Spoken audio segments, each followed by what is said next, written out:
अस्सलाम वालेकुम। Welcome to my channel. खूबसूरत से पोर्टुलाका फ्लावर के साथ वीडियो की शुरुआत करते हैं। आज की वीडियो में मैं आपके साथ इन्हीं फ्लावर को नेक्स्ट सीज़न के लिए सेव करना शेयर करूंगी। आप कैसे इनको सेव कर सकते हैं ताकि ये दोबारा प्लांट आपको परचेज़ ना करने पड़े। चैनल पे पहली बार आ रहे हैं, चैनल को सब्सक्राइब और वीडियो को लाइक और शेयर ज़रूर कीजिएगा। उम्मीद है कि वीडियो आपके लिए हेल्पफुल रहेगी।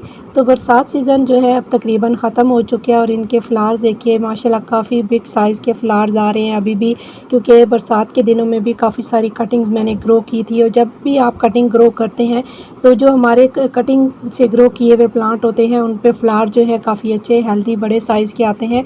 और पुरानी कटिंग्स जो होती हैं उनमें फ्लावर्स उतने बड़े साइज़ के नहीं आते। और जो हमने कटिंग लगाई थी फरवरी मार्च में, अब तकरीबन ये कटिंग हमारी जो है ख़त्म होने वाली है। इनके ऊपर फ्लावर्स भी छोटे छोटे आना शुरू हो गए हैं। तो जो हम हेल्दी कटिंग है उन्हीं से लेके हमने जो है अगले सीज़न के लिए इनको सेव करना है। ये प्लांट आपका सिंगल लीफ से भी इजीली ग्रो हो जाता है, लेकिन इसमें प्लांट बनने में थोड़ा सा टाइम लगता है। तो हमने जो है कटिंग वही लेनी है जो हेल्दी होगी, जिसके ऊपर फ्लावर जो है अच्छे हेल्दी बड़े साइज़ के होंगे। अब ये जो आप कटिंग लगाएंगे ये नवंबर दिसंबर तक आपके पास जो है अच्छी फ्लावरिंग करते रहेंगे, क्योंकि इनको जो है ये दोबारा से ग्रोथ करेंगे, इनकी रूट्स बनेंगी और ये न्यूट्रिशन लेंगे तो नए प्लांट तैयार हो जाएंगे। और इनके जो बचने के चांसेस होते हैं विंटर सीज़न में बहुत ज़्यादा होते हैं। जो फरवरी मार्च में हमने कटिंग ग्रो की थी उनकी जो ग्रोथ है वो भी कम हो चुकी है, उनके ऊपर फ्लावर्स भी जो है छोटे छोटे आना शुरू हो जाते हैं। तो उनके बचने के चांसेस जो हैं बहुत कम होते हैं, क्योंकि विंटर सीज़न में इनको सर्वाइव करना होता है, अपने आप को बचाना होता है। तो इनका जो ग्रोथ का टाइम होता है वो तकरीबन ख़त्म हो चुका होता है। तो ये प्लांट जो है जो पुराने प्लांट होते हैं वो इतने ज़्यादा बचते नहीं हैं। तो अभी जो आप कटिंग लगाएंगे तो ये प्लांट नए से सिरे से बनेंगे और ये प्लांट आपके विंटर सीज़न में अच्छे से ग्रो भी करते रहेंगे और ये सर्दी को जो है बर्दाश्त कर लेंगे। यहाँ पे मैंने जो है कटिंग लेनी है सभी कलर्स की, जो भी कलर आपके पास हैं आप इनके अलग अलग पॉट भी तैयार कर सकते हैं।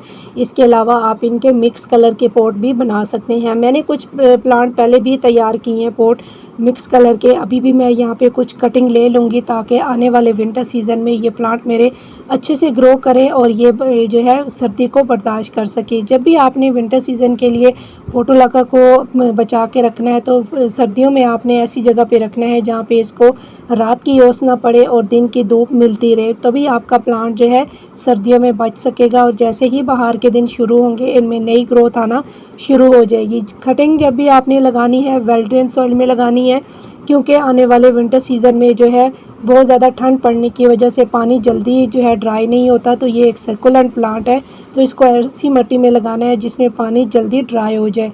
यहाँ पे मैंने सभी कलर ले लिए हैं, इनको मैं जो है मिक्स करके लगाऊंगी। आप अलग अलग पॉट में भी लगा सकते हैं। मैंने यहाँ पे वाटर बोतल ली है ताकि जो है बाद में मुझे ये बार बार निकालने ना पड़े प्लांट, क्योंकि हमें जो है आने वाले विंटर सीज़न के लिए भी अपने पॉट तैयार करने हैं। तो जितनी भी हमारी पुरानी पोर्टुलाका है जो एक्स्ट्रा हमने ग्रो की हुई है उसके लिए हमने पॉट जो है खाली करने हैं। तो ऐसे पॉट में लगाइए ताकि आपको बार बार जो है ये पॉट से निकालनी ना पड़े।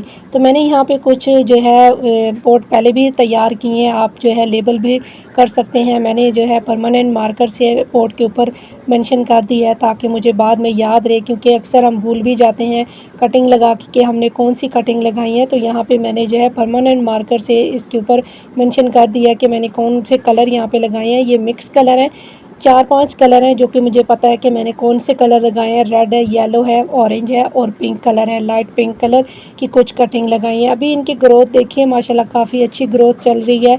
और जो हमने कटिंग ली है इनके नीचे वाली जो पत्तियां इनको निकाल देना है और इसी के अंदर मैं लगा दूँगी। अलग से पॉट में मैं नहीं लगाऊंगी ताकि जो है ये यहीं पे अच्छे से ग्रो करते रहें। अब इनको जो है आपको शेडी एरिया में रखने की ज़रूरत नहीं है, आप डायरेक्ट सनलाइट पे भी रख सकते हैं, क्योंकि मौसम काफ़ी अच्छा हो चुका है। कभी धूप और कभी छाँव आ जाती है, क्योंकि बादलों और सूरज की आँख मिचौली चल रही है। तो मौसम काफ़ी अच्छा है, इनकी कटिंग लगा के आप इनको सेव कर सकते हैं।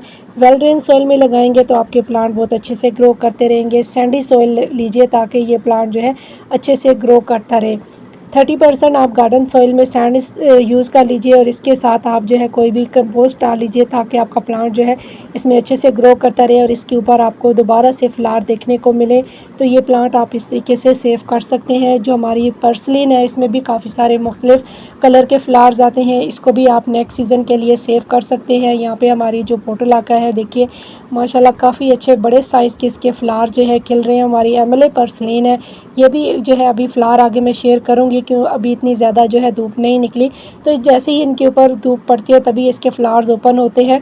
तो यहाँ पे देखिए इसके भी फ्लावर्स काफ़ी बड़े साइज़ के, इसकी सीड्स भी बनते हैं। जहाँ जहाँ इसके सीड गिरते हैं ये प्लांट इसके नए नए खुद से ही तैयार होते रहते हैं। इसमें भी 2-3 कलर के फ्लावर्स आते हैं। मेरे पास ये एक ही कलर है। इसके अलावा जो हमारी हाइब्रिड वाली पर्सलिन है इसमें भी जो है काफ़ी सारे कलर्स आते हैं, उसको भी आप कटिंग लगा के सेव कर सकते हैं। इसके सीड को भी आप कलेक्ट करके सेव कर सकते हैं। जो हमारी हाइब्रिड वाली पोर्टुलाका है इसके सीड को आप नेक्स्ट सीज़न के लिए सेव कर सकते हैं कलेक्ट करके, ताकि आप जो है दोबारा से इसको फरवरी मार्च में सीड से ग्रो कर सकते हैं। यहाँ पे देखिए हमारी जो हाइब्रिड वाली पर्सलिन है इसको भी आप कटिंग से ग्रो कर सकते हैं। मैंने भी इसकी कटिंग ही ग्रो की है ताकि आने वाले सीज़न में जो है ये मुझे दोबारा से ऐड ना करनी पड़े। इसके सीड भी बनते हैं, सीड भी आप कलेक्ट करके नेक्स्ट सीज़न के लिए इसको सेव कर सकते हैं। इसके जहाँ जहाँ सीड गिरते हैं नए नए प्लांट खुद से ही सीज़न आने पे ग्रो होते रहते हैं।